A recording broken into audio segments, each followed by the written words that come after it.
Aha ni ku kibuga c'umupira w'amaguru ca kijambere c'igisenyi muri komine Makamba y'intara ya Makamba, abagumyabanga bari bakubise harazima ku mpande zose z'ubwugamo bw'ico kibuga, eka mbere n'izindi mpande barindiye umuzo w'umunyamabanga mukuru w'umugambwe CNDD-FDD General Major Evariste Ndayishimiye yashizwe imbere n'uwo mugambwe ngo azowuserukire mu matora y'umukuru w'igihugu. Intambo n'imvyino bitandukanye bikaba arivyo vyaranze ibirori mu kurindira ko General Major Evariste Ndayishimiye ashika kuri ico kibuga. Isaha zine zuzuye neza akaba yarashitse kuri ico kibanza aho yakiriwe n'abagumyabanga baje bava mu makomine atandukanye y'intara ya Makamba, bahimbawe biboneka ko barindiranye igishika kandi bishimiye intsinzi y'umukandida wabo mu matora yimirije. Mwijambo General Major Evariste Ndayishimiye yashikirije akaba yabanje gushima ku kungene abagumyabanga b'iyo ntara baje kumwakirana ugweze, akaba kandi yashimiye indongozi zitandukanye zagiye kumushigikira muri ivyo bikorwa vyo kwiyamamaza vyo kuri uyu wa mbere. Yavuze ko mu migambi afise azohema ari ukabona abarundi bose bafise aho baba, basa neza kandi bafise amagara meza n'ibindi.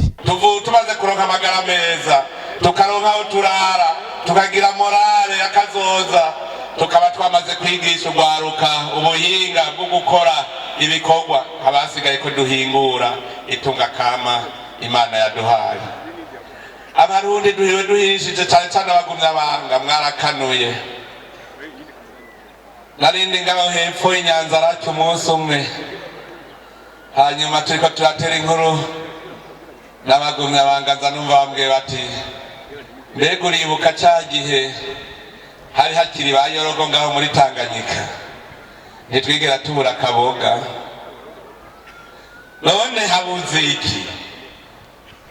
Habuziga yemwe kugira ngo Inyanza rake dusubire turobe kujya kwa ba Yorogo.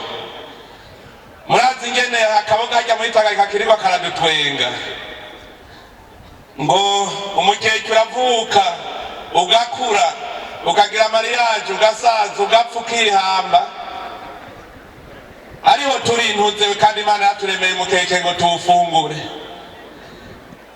Muri Tanganyika rero hajya hategeza kutubera kirumara kuko ni itunga kama Imana yaduhaye.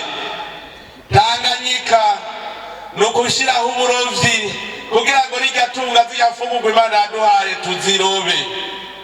tuzirobe tuzifungure ndetse n'izindi tuzishore.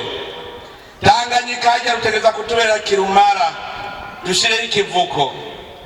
Nyanza rake murahiriwe, nta na hamwe hatari migambi y'amahinguriro. Ngayi Makamba ndazi ko twohingura vyinshi kuko dufise vyinshi itunga kama Imana yaduhaye. Dufise itunga kama, dufise isi imera ngaha, ivyo vyose no kubitorera umuti. Nico gituma dushaka yuko haba koko intwari ibereye, indongozi z'ukuri ziguma zituyobora muri ivyo bikorwa vyo guhingura itunga kama Imana yaturemeye. Ni vyinshi vyo gukora, kandi tuzobikora. None ko turunani, icambere gikomeye n'urunani.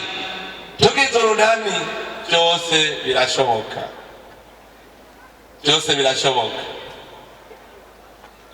Ndashima cyane ko ubwo runani twamaze gutangwa kubaka. Muretse aho twatawe kubaka turi ku rugamba rw'amahoro, twabandanije tugubaka kuko ngahi Makamba niho nasanze amakoperative yose ari ku kivi kandi arakomeye cyane. Narashimye amakoperative muri Nyanza rake yamaze kumenya n'igiterwa njabukamazi. Hari igiterwa nabonye murima munsi y'ibigazi, cya giterwa tugiteza imbere. Ahantu hose hari ibigazi mwabara muvuga ngo nta kiba munsi yavyo. None twaraye tumaze kugira ikigwa ciza, tubandanye dukorera mu makoperative kugira ngo turonye umwimbu w'umusesekara, tuwushore hanyuma turonye amafaranga atuma twikenura. Hajya abazungu badutwenga ngo turabakene ngo kubera tutagira amahera. Ubu rero naje kugira ngo ndabereke ingene ayo mahera azoza. Turi ku runani byose birashoboka. Umunyamabanga mukuru w'umugambwe CNDD-FDD akazobandaniza imyiyamamazo yiwe kuri uyu wa kabiri mu gisagara ca Rumonge.